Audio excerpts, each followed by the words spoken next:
Episode 10. A New Path Forward. The sun rose over the village, casting golden light on the once tense streets.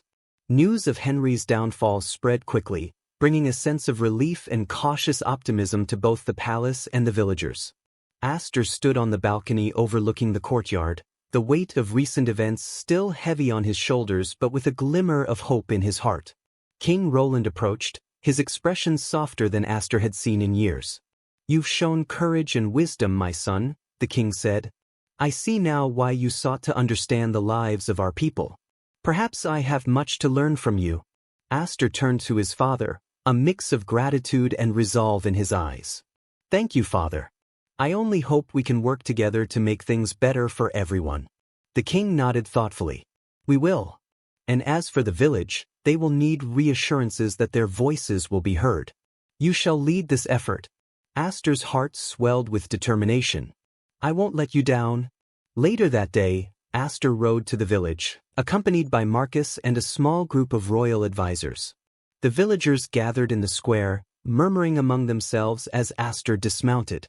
Chris stood near the front, his gaze steady but curious. Astor stepped forward, addressing the crowd with a clear and steady voice. "My friends, I owe you an apology. I came to your village in disguise, seeking to learn about your lives, but I didn't consider how my actions might affect you. For that, I am sorry." The crowd was silent, the weight of Astor's words sinking in. Then Chris spoke, his voice carrying over the gathered villagers. "You didn't just learn about our lives, Astor. You fought for us. That matters." Astor's eyes met Chris's, and a warm smile spread across his face. "Thank you, Chris. I promise to continue fighting for you, for all of us."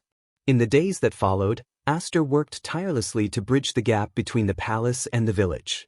He and Chris collaborated on plans to improve living conditions, including better access to food, clean water, and education.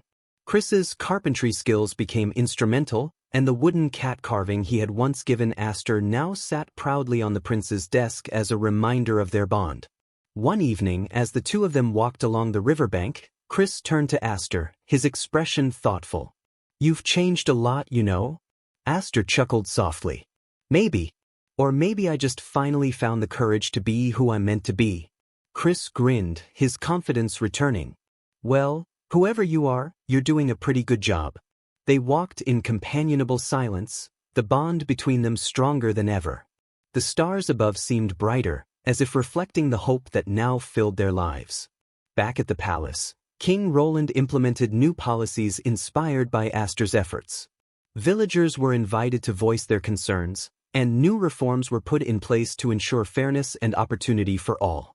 Henry, stripped of his titles and influence, was sent into exile, a reminder of the dangers of greed and deception.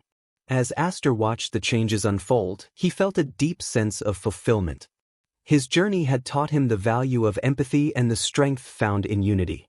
Most importantly, it had led him to Chris, who stood by his side as a partner and friend.